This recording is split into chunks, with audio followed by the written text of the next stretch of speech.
Imagine waking up tomorrow morning, pouring your coffee, and checking your phone, only to find that the entire geopolitical map of the Middle East has been fundamentally redrawn overnight. Right. Just completely rewritten while you were sleeping. And while you were sitting there trying to process the sheer scale of that massive, violent shockwave, there is simultaneously a hidden global demographic shift happening in the background. A completely seismic shift. Exactly. A quieter but no less massive shift involving 2.5 million displaced human beings. It is a mass movement of people that is completely rerouting the world's humanitarian safety nets right now. You are looking at two massive tectonic plates shifting at the exact same time. Yeah, and they are directly grinding against each other. One is driven by kinetic warfare, which, if you aren't familiar with the term, means actual physical active combat with munitions and airstrikes, not just cyber attacks or diplomatic posturing. And the other plate is driven by a desperate, agonizing search for human survival. It is a profound and honestly unsettling image. But frankly, it is the exact unvarnished reality we are looking at today. We are dealing with events of a staggering, almost incomprehensible scale that are actively unfolding as we speak as of March 2026. Yeah. These aren't abstract theories. These are massive historical pivots happening in real time. Exactly. And that is exactly what we are diving into today. We have a truly fascinating, if somewhat overwhelming stack of sources to guide us through this incredibly complex landscape. Overwhelming is the right word. It really is. So first, we have a real-time, highly detailed tactical report from the Alma Research and Education Center. The specific report meticulously documents the outbreak of what military analysts are now explicitly calling the Second Iran War. Which erupted on March 3, 2026. Right. Second, to help us zoom out from the tactical level and see the broader chessboard, we have a brilliant geopolitical analysis from the RSIS. That is the S. Rajanam School of International Studies. The research is crucial here. It is. It contextualizes the massive, gaping regional power vacuums that have opened up in the Middle East over the last few years. And finally, to ground all of this in human reality, we have the UNHCR's projected Global Resettlement Needs Report for 2026. And that document completely pulls back the curtain on the profound, often invisible human cost of all this global instability. It really is a unique and vital combination of sources. Usually when we do these deep dives, we tend to look at military tactics in one isolated silo, geopolitical theory in another, and humanitarian crises in a completely separate third. But today, the data demands that we bring them all together. You simply cannot grasp the full picture of the Middle East right now without seeing how the dropping of a bomb connects directly to the displacement of a family thousands of miles away. Right. And that is our core mission for this deep dive. We are setting out to understand exactly how kinetic warfare, shifting regional alliances, and the incredibly bureaucratic global refugee resettlement system are deeply, inextricably linked. You cannot fully understand one without understanding the cascading effects it has on the others. Exactly. Now, before we jump into the deep end, I need to share a very important note with you, the listener. Our sources today contain highly politically charged, intensely debated content. They involve multiple sovereign nations, active and incredibly violent conflicts, and deeply entrenched political factions with decades of history. Decades of very painful history. Yes. So I want to emphasize very, very clearly that this deep dive is not taking any sides. We are not endorsing any viewpoints, actions, or policies of any of the nations, military organizations, or political groups mentioned in these sources. We are just looking at the data. That is it. Our goal here is purely to impartially report, unpack, and synthesize the factual content contained in the provided source material so that you can clearly understand the information being presented by these specific organizations. Precisely. We are here to act as your guides through the data and the reporting provided to us. Nothing more, nothing less. Our job is to help you connect the dots that the analysts at ALMA, RSIS, and the UNHCR have laid out. Okay, let's unpack this. We have to start with the sheer explosive reality on the ground as documented by the Alma Research Center. March 3, 2026. The outbreak of the Second Iran War. Yeah. When I was reading through the tactical breakdown of the Israeli Defense Forces' initial airstrikes on Iran, I actually had to stop and reread the numbers. I had the exact same reaction. The scale of this offensive is just, it is hard to wrap your head around from a logistical standpoint alone. It truly is.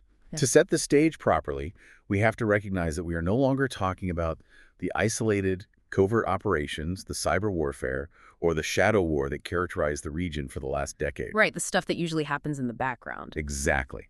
The Alma report details a massive, overt, undeniably conventional military offensive. We are talking about 100 aircraft participating in a single, coordinated strike wave, dropping 250 munitions across a vast geographic area. Wow. That level of coordinated air power isn't just a skirmish. It is a major act of war. I want to linger on that for a second because 100 aircraft is a staggering number. It is huge. If you think about the logistics required to get that many planes in the air, simultaneously we are talking fighter jets, refueling tankers, command and control aircraft, electronic warfare planes, all coordinating their flight paths over hostile territory, managing fuel, and synchronizing their strikes down to the precise second. I mean, how does a military even coordinate something like that without total chaos? It requires months, if not years, of meticulous planning, intelligence gathering, and rehearsal. It demonstrates an incredibly sophisticated command and control capability. You have to blind the enemy's radar, suppress their surface-to-air missiles, manage the airspace so your own planes don't collide, deliver the payloads, and get everyone out safely. It is a flex of extreme operational dominance. And the targets they hit with those 250 munitions, they definitely did not hold back. No, they did not. They didn't just hit some obscure border outpost. According to the Alma researchers, they went straight for the heart of the Iranian leadership. They struck the Iranian leadership compound right in Tehran. Yes. And the report specifies that this isn't just a bureaucratic office. This is the regime's most important and central headquarters. It is the very place used by Supreme Leader Khamenei himself. Which sends a massive signal. Right. And they also hit the Iranian Broadcasting Authority. What is the strategic value of hitting the Broadcasting Authority right out of the gate? What's fascinating here is that it is a classic decapitation and disruption strategy. By hitting the leadership compound, you are attempting to sever the head of the snake, or at the very least, force the entire command structure into fortified bunkers, completely severing their ability to communicate effectively. And the Broadcasting Authority. Hitting the Broadcasting Authority is about controlling the narrative. In the first hours of a massive war, controlling what the civilian population hears and sees is critical. If the state cannot broadcast its messages, panic sets in, and the regime looks incredibly weak and vulnerable. That makes sense. Beyond the leadership and media targets, the report notes they systematically targeted the defensive and offensive infrastructure. They hit radar and detection arrays, surface-to-air missile launchers, and surface-to-surface missile launchers, along with all their related infrastructure. Exactly. They were systematically blinding the defensive grid. If you take out the eyes of the enemy, their radar and their teeth, their surface-to-air missiles, you establish air superiority. This allows follow-up waves of aircraft to operate with near impunity. So they clear the path. Yes. They did this while simultaneously striking command and control centers and strategic military bases right in the capital city of Tehran, as well as facilities belonging to the regime's repression and enforcement mechanisms. Which again sends a very specific message to the Iranian public about the regime's vulnerability. And it wasn't just confined to the capital. The geographic spread of this offensive is massive. They hit Natanz. Now, this is where I want to dig into the tactical logic, because the Alma report notes something incredibly interesting. The Natanz nuclear site has actually been completely inactive since June 2025. Right. Yet the IDF still carried out 2 massive strikes there. They destroyed 3 buildings specifically, 2 pedestrian entrances, and 1 building that concealed a vehicle entrance to the underground site. Why on earth would you waste high-value, highly expensive munitions on an empty, inactive facility? Because warfare isn't just about physical destruction. It is heavily psychological. Hitting Natanz sends a profound, undeniable message to the Iranian leadership. Like a warning. More than a warning. Even if a site is currently inactive, demonstrating the capability and the willingness to penetrate and destroy the physical infrastructure of a deeply buried, highly fortified, internationally known nuclear-related facility is a massive psychological blow. It says, in no uncertain terms, we know exactly where your deepest bunkers are, we know how to breach their entrances, and we can reach anywhere, anytime, regardless of how deep you bury it or how much concrete you pour over it. It completely shatters the illusion of safe havens. That makes perfect sense. It's about establishing deterrence for the future, not just dealing with the present. Yeah.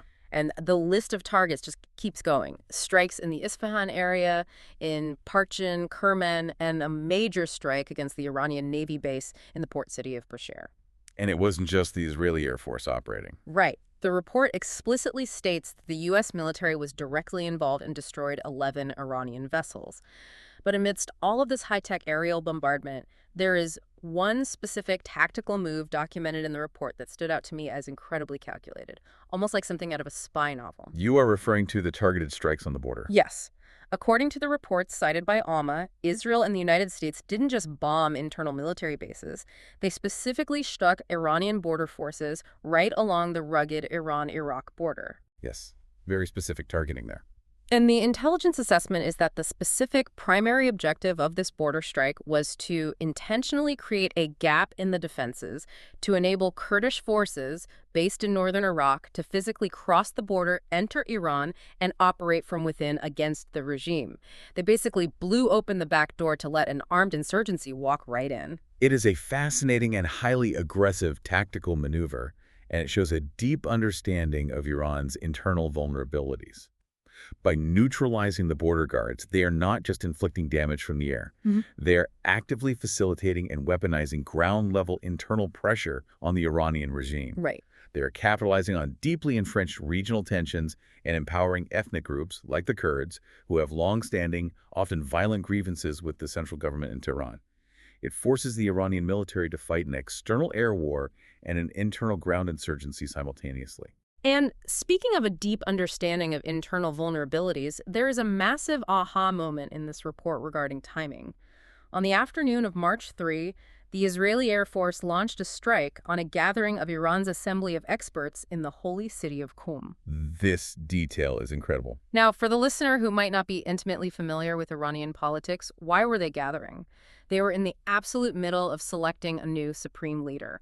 They literally bombed the nation's highest leadership transition process while it was actively happening in the room. What's fascinating here is the sheer audacity of that decision, and more importantly, the extraordinary level of real-time intelligence required to execute it. To know exactly when and where the Assembly of Experts is meeting, and to calculate the strike to land at the precise moment they are convening to decide the future leadership of the entire country. It's mind-blowing. It completely paralyzes the institutional continuity of the regime. It creates an immediate, terrifying vacuum at the absolute top of the power structure.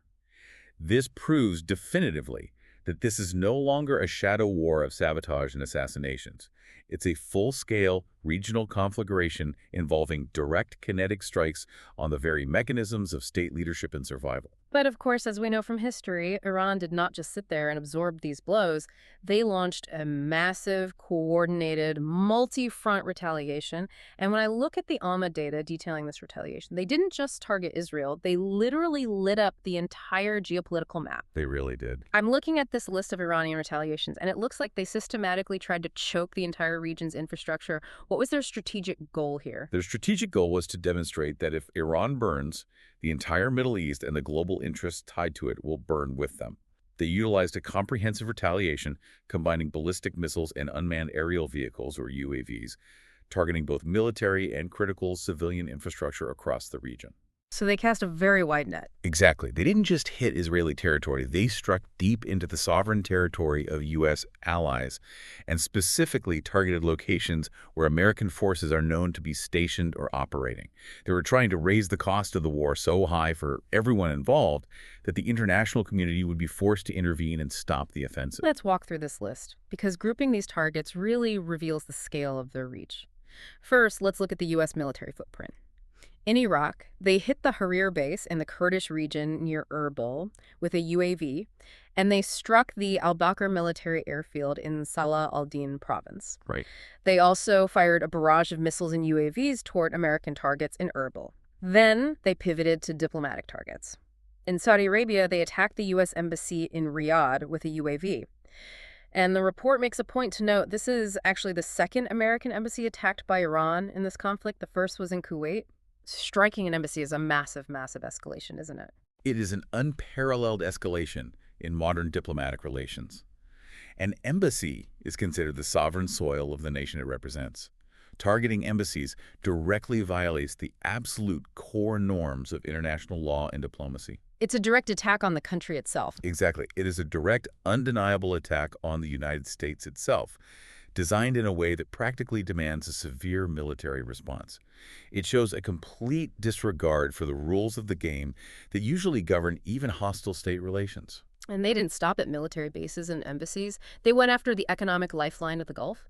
They hit Oman, striking massive fuel tanks at the commercial port of Duqm with a UAV, with even more attacks reported in Salah. Yeah. In the United Arab Emirates, strikes hit Ras Al Khaimah. A UAV attacked the Australian Air Force Base Minhad near Dubai, and they managed to damage critical oil storage tanks at the port of Fujairah. And Qatar wasn't spared either.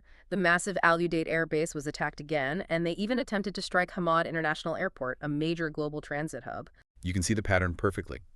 They are systematically targeting energy infrastructure, commercial shipping ports, and international aviation hubs. They are trying to cripple the economic engines of the Gulf states that they view as complicit in or supportive of the U.S. and Israeli actions. And to top all of that off, Iran officially announced that it is closing the Strait of Hormuz. I want to pause here.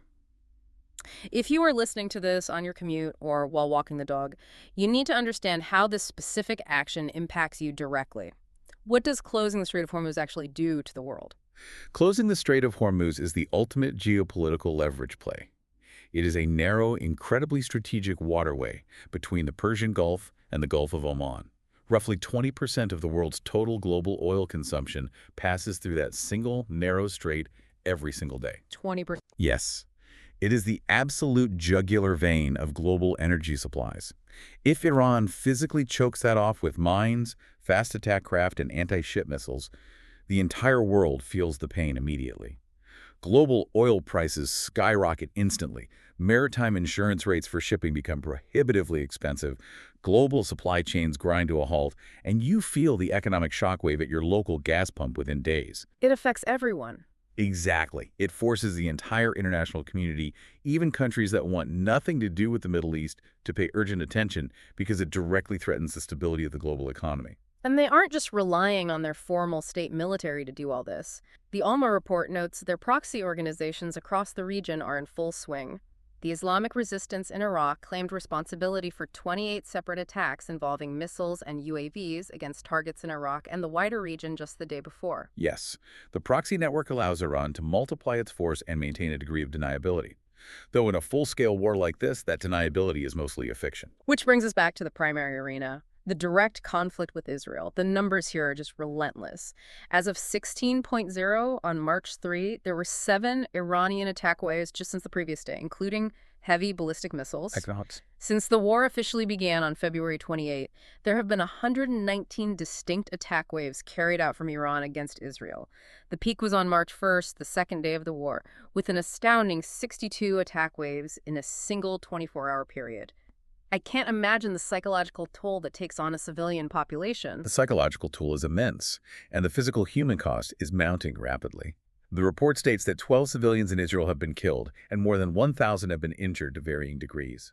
The civilian home front is taking significant sustained damage. Yeah. We are seeing direct hits to residential apartment buildings, massive blast wave damage shattering windows and infrastructure for blocks around impact zones, and the sheer volume of interception debris falling from the sky is forcing widespread civilian evacuations. The defensive systems like the Iron Dome and Arrow are working overtime, but they cannot catch everything when overwhelmed by 119 waves. And as if the direct state-to-state ballistic missile exchange between Iran and Israel wasn't enough, Hezbollah officially entered the war on March 2. Since their entry, they have carried out 24 specific attack incidents against Israeli territory, launching rockets and explosive UAVs. Opening another major front. Right.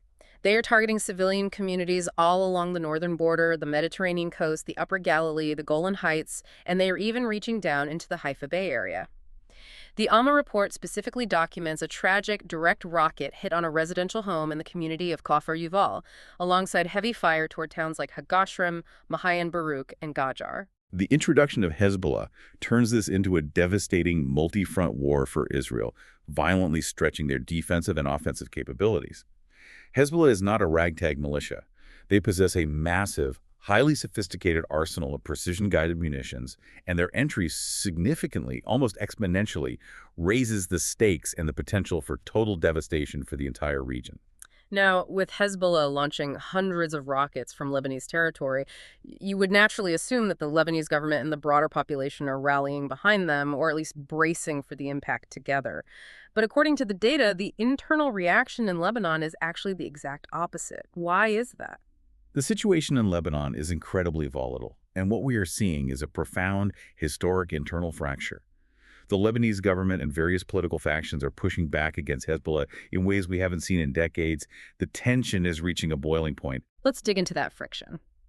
The Alma report highlights a massive internal dispute that started over geography, but it's actually highly symbolic of a much deeper issue. Lebanese President Joseph Aoun publicly claimed that Hezbollah was firing its rockets from north of the Litani River. Right. But local Lebanese citizens documented the launches, and independent geographic analysis completely contradicted the president. It proved definitively that Hezbollah was firing from the south, specifically from the village of Burgos. Why does it matter so much whether a rocket is fired from the north or the south of this specific river? It matters immensely because of international law and previous ceasefire agreements, specifically UN Resolution 1701. The area south of the Litani River, bordering Israel, is legally mandated to be completely free of unauthorized armed personnel and weapons. By definitively proving Hezbollah is operating and firing heavy weapons from south of the Litani, it totally exposes the Lebanese government's absolute lack of sovereignty and control over its own territory. It highlights Hezbollah's flagrant violation of international agreements, and most importantly, it means Hezbollah is actively dragging massive Israeli military retaliation directly onto southern Lebanese soil, devastating the local civilian communities. And the IDF retaliation inside Lebanon has been incredibly heavy and targeted. They aren't just blindly hitting rocket launch sites in empty fields, they are systematically going after the organization's critical infrastructure. The report details strikes on 18 different branches of Al-Qard al-Hassan. Now, Al-Qard al-Hassan is basically Hezbollah's internal banking system and financial arm, right? Yes, exactly. They hit branches in major areas like Tyre, Hermel, and Nabati. Yeah. They even bombed Hezbollah's Al-Manar television network building right in the capital, Beirut, along with the Al-Nur radio station. What does it mean to bomb a bank and a TV station rather than a weapons depot? It means you are attacking the organization's ability to survive long term. By destroying Al-Qard al-Hassan, you are incinerating their cash reserves, destroying their financial records, and ruining their ability to pay their fighters or fund social services, which is how they maintain public support. Wow. And by bombing Al-Manar and Al-Nur, you are silencing their propaganda arm. You are blinding and bankrupting the organization. Furthermore, the IDF isn't just relying on airstrikes. They have significantly reinforced their ground troops in southern Lebanon. They have physically deployed in 5 distinct areas since November 2024, and now, in March 2026, they are actively taking control of dominant topographical terrain to prevent direct anti-tank fire into Israeli towns and to physically thwart Hezbollah ground infiltration attempts. The Israeli strikes are also becoming highly personalized. They aren't just hitting buildings, they are hunting specific individuals. The Israeli Navy managed to eliminate a man named Reza Kazai. The report describes him as the chief of staff of the Quds Forces Lebanon Corps. He was the force buildup chief. So he was essentially the main logistical liaison between Iran and Hezbollah, right? The guy bridging Hezbollah's operational needs with Iranian money and weapons. They also took out Adam Adnan al-Othman, the commander of the military wing of Islamic Jihad in Lebanon. Exactly. They're systematically dismantling the leadership and logistical networks that allow these proxy groups to function. This brings us back to the Lebanese government's reaction, which is honestly one of the most surprising elements of this entire report. The Lebanese Council of Ministers convened in Bababda, and they didn't issue the usual vague calls for peace. They took a remarkably, historically firm line against Hezbollah. They are openly demanding the state's exclusive authority over decisions of war and peace. Yes. The government is formally demanding the immediate prohibition of all Hezbollah security and military activity, effectively designating their current actions as illegal under Lebanese law. They are demanding Hezbollah hand over its massive arsenal of weapons to the state, and they actually issued formal instructions for the Lebanese National Army to deploy and operate on the ground to actively prevent rocket fire and detain violators. That is a massive shift. It is. The Minister of Communications plainly stated the reality of the situation, saying, "We cannot have half a state, and a group cannot make decisions in place of the state." For decades, Hezbollah has operated as a state within a state in Lebanon with near total impunity. What we are seeing in this report isn't just standard political disagreement, it's the potential shattering of a 40-year status quo. The Lebanese state is finally desperately trying to reclaim its monopoly on violence. But wait, I want to dig into the politics of this for a second. The Yamal movement is a major Shiite political party in Lebanon, and they're traditionally closely aligned with Hezbollah. Why wouldn't the Amal ministers in the government completely block these aggressive anti-Hezbollah decisions? That is the critical tell regarding how dire the situation is. What's fascinating here is that Amal's failure to block these moves signals a desperate existential calculus. They are realizing that allowing Hezbollah to unilaterally dictate a full-scale war with Israel will result in the total physical devastation of Lebanon. Right. That devastation would severely, perhaps permanently, harm Amal's own Shiite political base. They are choosing the survival of their constituents and the remnants of the country over blind loyalty to Hezbollah's military adventures. And we are seeing actual physical consequences of this massive policy shift on the ground. The Lebanese army, the formal state military, established checkpoints on the main roads leading to the south, and according to the Lebanese LBCI channel, they actually arrested 12 fully armed Hezbollah operatives. That is a stunning level of internal confrontation. You have the national army arresting the proxy militia while a regional war rages overhead. And in the midst of this, you have UNIFIL, the UN peacekeeping force stationed in the south, evacuating their non-essential civilian staff due to the extreme escalation. The whole country is an absolute powder keg ready to detonate internally. And of course, the global reaction to all of this chaos is completely polarized. Everyone is scrambling. The international responses really highlight the incredibly complex, often contradictory web of global alliances and strategic interests.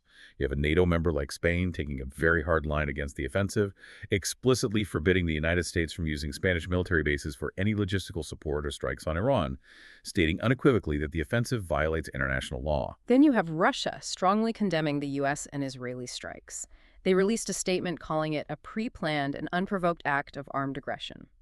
Moscow demanded an immediate halt to the bombing and actually accused Washington and Tel Aviv of hiding behind concerns about Iran's nuclear program to pursue a hidden, long-term agenda of regime change in Tehran.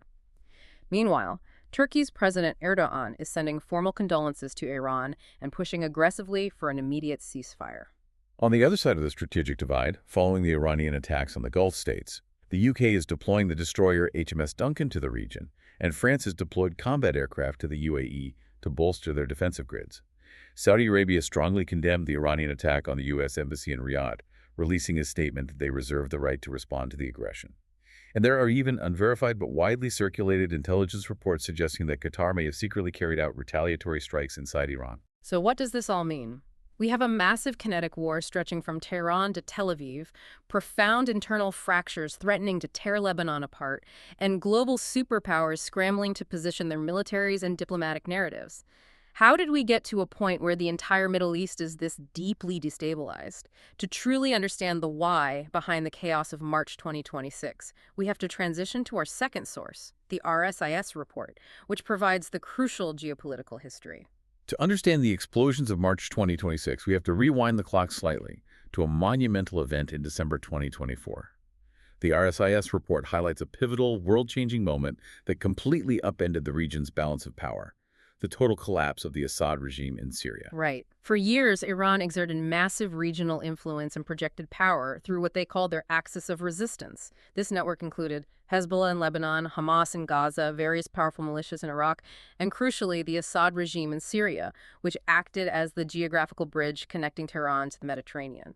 This was their forward defense strategy. Yeah. But with the intense Israeli military campaigns over the last few years crippling the operational capacities of Hamas and Hezbollah, and then the Assad regime finally collapsing under its own weight and rebel offensives in December 2024, that entire axis is severely weakened, if not entirely shattered. And geopolitics abhors a vacuum. When a massive, deeply entrenched power structure like the Assad regime collapses, it doesn't leave a peaceful, democratic utopia behind. It leaves a massive, bleeding power vacuum. Syria, Iraq, and Lebanon suddenly became open arenas with no dominant hegemon. And what we're seeing described in the RSIS report is essentially a new, incredibly dangerous imperial scramble for control of the Levant. It really does look like a scramble. The RSIS analysts break down exactly who is moving into this vacuum and what their motivations are. Let's look at Israel first. Their primary motivation right now is absolute uncompromising security. After the traumas of the last few years, they want to establish permanent, heavily fortified military buffer zones deep inside southern Lebanon and southern Syria to ensure that cross-border attacks or invasions can never, ever happen again. Then you have Turkey moving in from the north. Their interests are slightly different, but equally focused on territorial control. Turkey's paramount goal is to establish control over northern Syria and Iraq, to create deep physical buffers against groups they designate as terrorists, specifically ISIS remnants and various Kurdish insurgent factions that they have battled for decades. Right.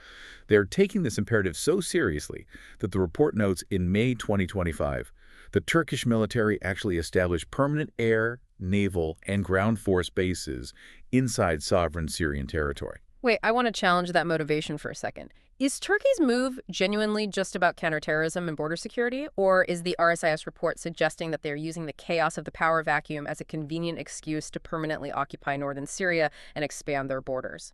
Because establishing permanent naval and air bases sounds a lot more like annexation than a temporary security buffer. That is the exact fear driving the regional paranoia. RSIS points out that while Turkey claims it's purely for counterterrorism, the scale and permanence of their infrastructure suggest a long-term occupational strategy, creating what neighboring countries fear is a new Turkish protectorate in the Levant. And while Israel and Turkey are moving in with tanks and establishing military bases, the Gulf states, specifically Saudi Arabia, the UAE, and Qatar, are using a totally different playbook. They aren't rolling in with armor. They are rolling in with checkbooks. The financial leverage is massive. They are using massive, almost Not at all. Captagon is a highly addictive, cheap synthetic amphetamine. Over the last decade, Syria basically became a narco-state, producing industrial quantities of Captagon that were smuggled into the wealthy Gulf countries. It is a multi-billion-dollar illicit trade that is completely destabilizing Gulf societies and funding various warlords and militias. Wow. The Gulf states view stopping the Captagon trade as a critical national security imperative, on par with stopping terrorism. And their financial moves to secure these interests are massive. The report notes that Saudi Arabia and Qatar literally stepped in and paid off Syria's entire outstanding debts to the World Bank. They are committing huge state-level economic investments to rebuild infrastructure in Lebanon and Iraq. The UAE signed a staggering $800 million deal to develop and manage Syria's Tartus port. They are literally buying regional influence, critical maritime infrastructure, and political loyalty outright. If we connect this to the bigger picture, you have a terrifying geographic reality. You have Israel demanding military buffers, Turkey building permanent forward operating bases, and the massively wealthy Gulf states buying up strategic ports and national debts, all converging in the exact same highly volatile geographic area of the Levant. It is an absolute recipe for disaster. And the RSS report gives a terrifying, concrete example of how easily these overlapping ambitions can spark a wider conflict. Back in April 2025, the Israeli military deliberately bombed 3 completely vacant Syrian military bases. Why? Simply because Turkish forces had signaled they planned to use them. Israel explicitly accused Turkey of trying to build a protectorate on their border. They bombed empty buildings just to send a message to a NATO member. It perfectly illustrates the extreme paranoia infecting the region. These overlapping zones of interest are a powder keg. Every single nation is terrified of the others gaining a permanent foothold or a strategic advantage. Right. And this deep-seated fear is driving a massive, unprecedented region-wide arms race. Right. The Middle East states are deeply insecure about Israel's overwhelming military dominance, especially with the rhetoric coming from far-right politicians in the Israeli government. And simultaneously, they are equally terrified of the United States' apparent regime change agenda for Iran, which many regional leaders feel echoes the disastrous lead-up to the 2003 Iraq invasion that destabilized the region for a generation. So because everyone is terrified of everyone else, they're all arming themselves to the teeth with the most advanced weaponry available. Turkey's President Erdogan announced sweeping proposals to make the Turkish armed forces fully independent. He wants to drastically increase the domestic production of Turkish warplanes, main battle tanks, attack drones, and naval frigates. A prominent Turkish nationalist politician explicitly stated on the record that Israel's operations in Iran were a sinister message given to Turkey. They truly believe they might be next. And the Gulf states are buying in heavily, too. Saudi Arabia signed a massive $6 billion defense agreement with Turkey specifically for tanks, advanced drones, and stealth fighter jets. The UAE signed a $2.45 billion deal with Kuwait for advanced missile boats. What does it mean for the region when everyone suddenly has stealth fighters and advanced drones? It means the margin for error drops to zero. When everyone possesses highly lethal, fast-acting, advanced weaponry, the incentive to strike first in a crisis goes up dramatically. It creates an incredibly unstable security dilemma where defensive moves are interpreted as offensive threats. And amidst all this rampant militarization, the hope for diplomatic normalization is dying a rapid, very public death. The Abraham Accords, which were supposed to usher in a new era of peace, are crumbling under immense public pressure. The RSIS report cites data from the Arab Barometer survey to prove this point, and the numbers are stark. The survey shows that while public support for Iran across the region is very weak, public support for diplomatic normalization with Israel is even weaker, reaching a maximum of only 13% in surveyed countries. There's a massive disconnect between what the Arab leadership might want strategically and what the Arab street will tolerate. The public outcry over the last few years of conflict has been immense and deeply emotional. The prolonged war in Gaza triggered massive, sustained public protests in countries that already had long-standing formal peace treaties with Israel, like Jordan and Morocco. Jordan was actually forced by public pressure to withdraw its ambassador to Israel following massive protests back in November 2023. And the governments of these nations are terrified. They are terrified that this deeply felt religion-based anger over ties with Israel could easily mutate into outright revolutionary anti-government movements aimed at toppling their own regimes. That fear of domestic uprising is specifically why Jordan took the extreme step of banning the Muslim Brotherhood in May 2025. They needed to prevent the group from catalyzing and organizing mass opposition against the monarchy. This is the harsh macro-geopolitical reality we are dealing with. Sovereign nations fighting over buffer zones, launching hundreds of advanced aircraft, dropping thousands of bombs, and spending billions of dollars on stealth fighters and naval ships. But we have to remember that geopolitics isn't just a game played on a map. It is ultimately about real geography and real people. We have to remember that these abstract buffer zones and power vacuums are real cities, real neighborhoods where millions of human beings actually live and are trying to survive. That is the perfect pivot, because while these powerful nations play 3D chess with commercial ports, stealth drones, and 1,000-pound bombs, millions of innocent human beings are caught directly, violently in the crossfire. And that brings us to our third and final source for today. The UNHCR's projected Global Resettlement Needs Report for 2026. Reading this report forces us to look away from the war rooms and directly at the human cost of all this engineered instability. The numbers presented by the researchers at the UNHCR are staggering, frankly heartbreaking, yet they tell a highly nuanced, shifting story about the reality of global displacement today. Let's look at the top-line numbers first to grasp the scale. For the year 2026, the UNHCR projects that 2.5 million refugees globally are in desperate, immediate need of resettlement to a third country. Now, interestingly, the report notes this is actually a slight drop from the 2.9 million projected in the previous year's report. Right. They explain this drop is largely because, following the regime changes and the collapse of Assad we discussed earlier, some Syrian refugees might finally, tentatively, be able to return to their home communities. However, they stress that even with that slight drop, there are still nearly 443,000 Syrians who absolutely cannot safely return and desperately need resettlement. While the total number dips slightly, the internal demographics of the crisis are shifting dramatically and alarmingly. While Syrian needs have slightly decreased, we are seeing massive, urgent spikes in displacement elsewhere.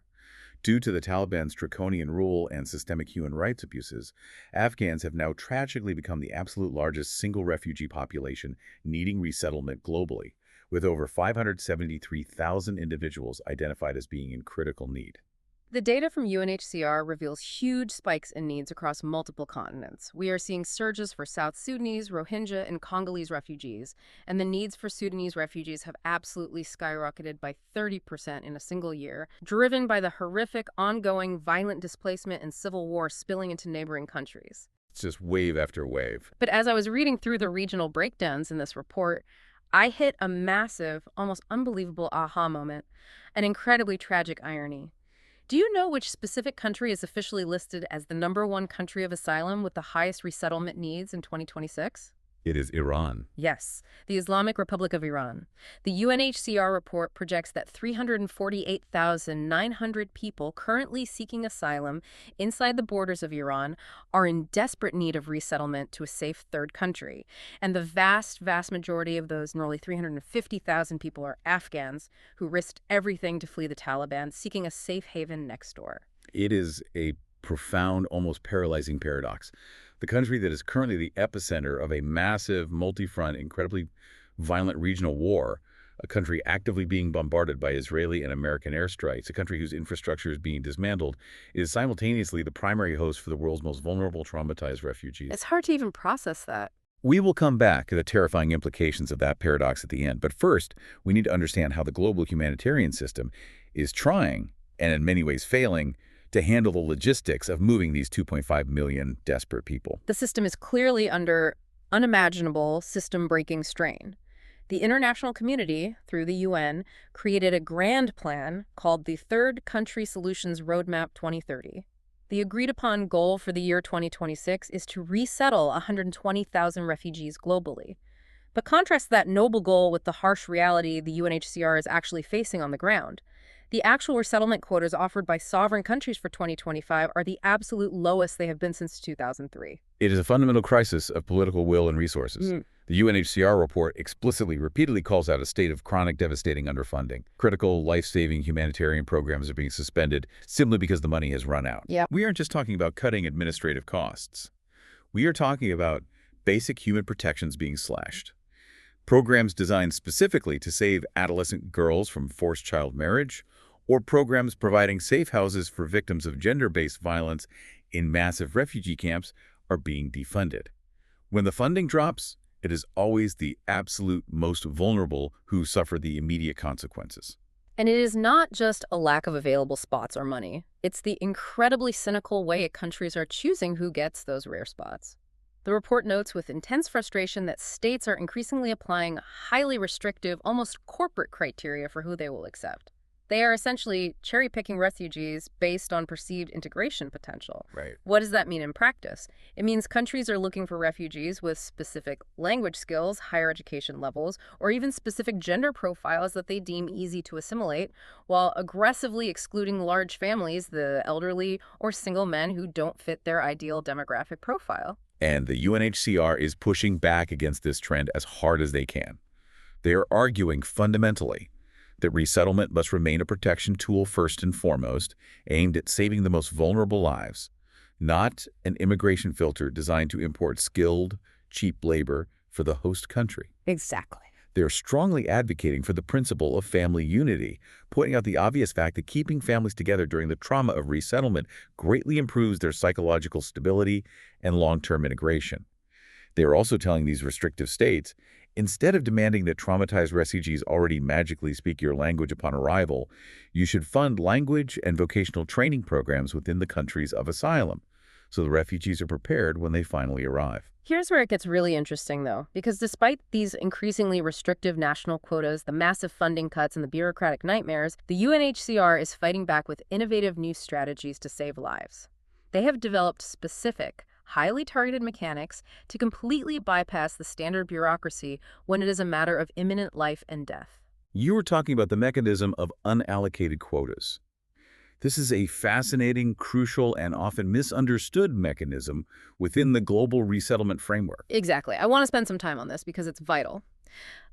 Unallocated quotas are essentially flexible resettlement spots that are deliberately not tied to a specific country of origin or a specific geographic region. You can think of them as a humanitarian blank check or a diplomatic fast pass. When the UNHCR finds someone on the ground who will literally be killed tomorrow if they aren't moved out of the country immediately, they don't put them at the back of a 10-year waiting list. They use an unallocated quota. They are specifically reserved and deployed for the most acute, terrifying cases. LGBTQ+ individuals facing immediate violent persecution or execution, targeted human rights defenders and journalists who are actively being hunted by death squads, political activists, or people facing imminent deportation back to a country where they will be tortured. They are also intended to be used for urgent, highly complex medical cases where the local infrastructure cannot save the person's life. You mentioned the term refoulement in your notes earlier when we were prepping for this. For the listener who doesn't have a degree in international law, what does refoulement mean in this context? Refoulement is a critical legal concept. It refers to the illegal, forced return of a refugee or asylum seeker to a country where they are liable to face severe persecution, torture, or death.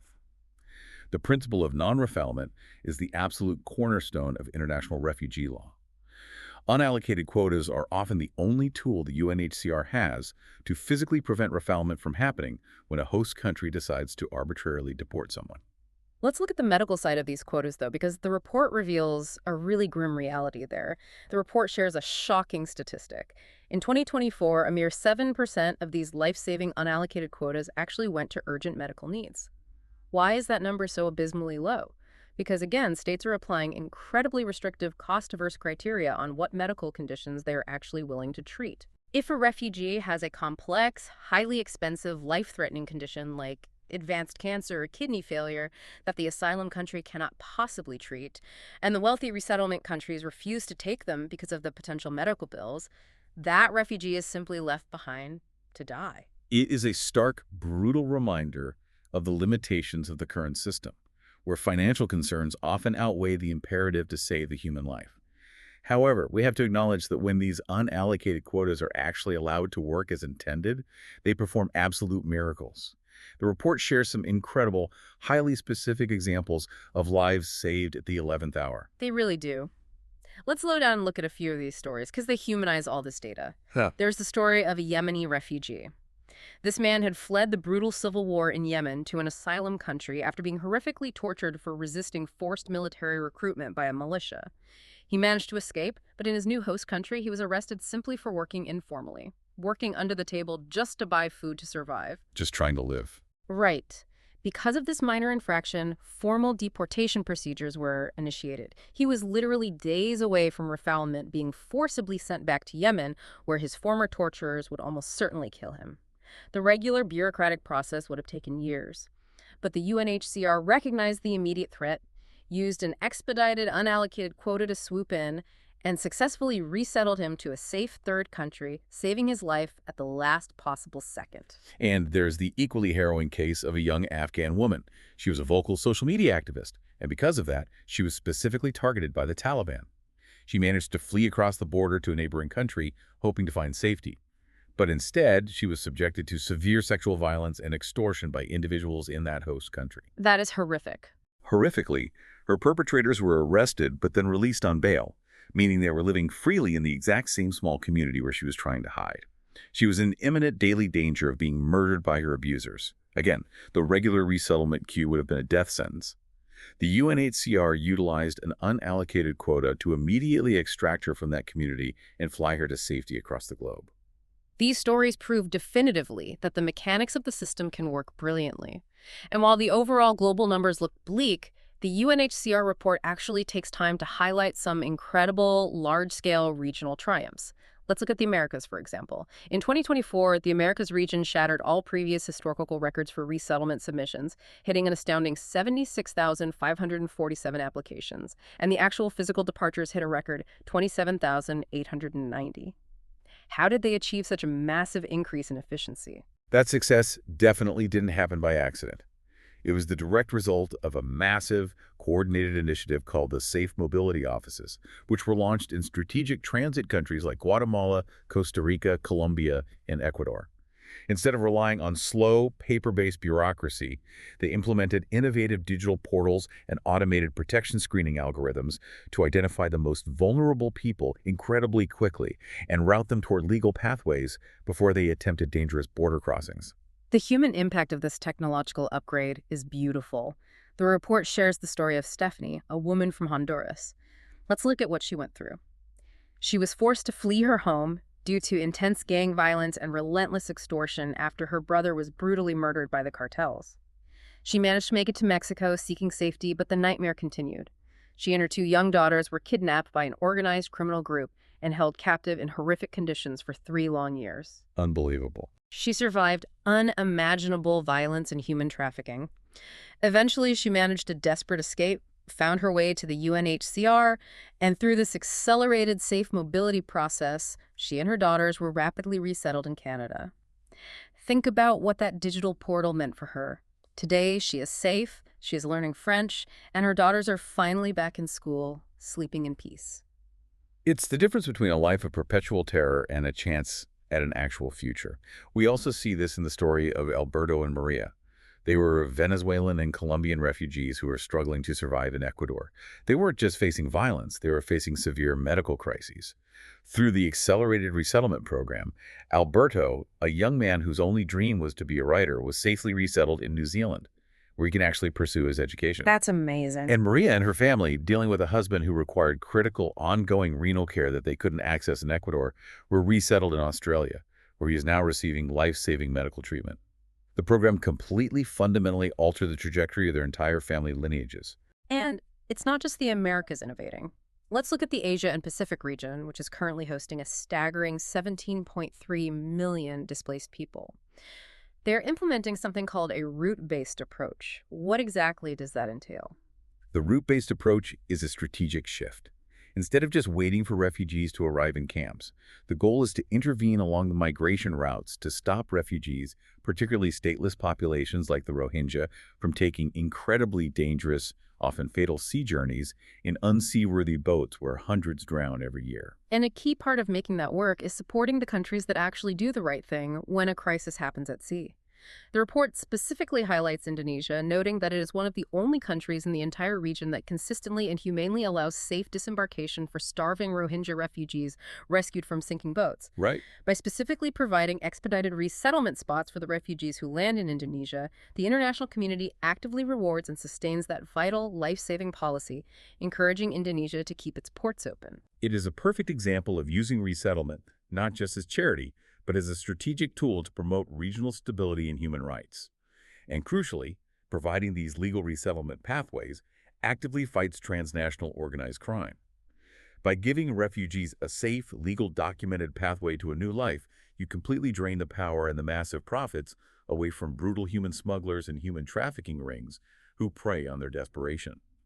The UNHCR in Malaysia actually ran a widespread Beware of Scams video campaign on social media to actively protect vulnerable refugees from fraudulent networks, trying to exploit them with fake promises of resettlement. I want to highlight one more specific innovation from the report before we wrap up, because it completely reframes how we think about refugees. Look at the program Spain created. They developed a highly innovative private sector job matching program specifically for resettled refugees. When you provide that kind of infrastructure, literally matching a refugee's existing skills with immediate, guaranteed employment upon arrival, you completely change the narrative. A refugee ceases to be viewed by the local population as a burden on the state welfare system and immediately becomes a vital, self-sufficient, tax-paying economic contributor. It is a brilliant model, and it proves a fundamental truth. The success of resettlement isn't just about the trauma or the background of the refugee. It is heavily dependent on the host country's willingness to build the infrastructure to integrate them.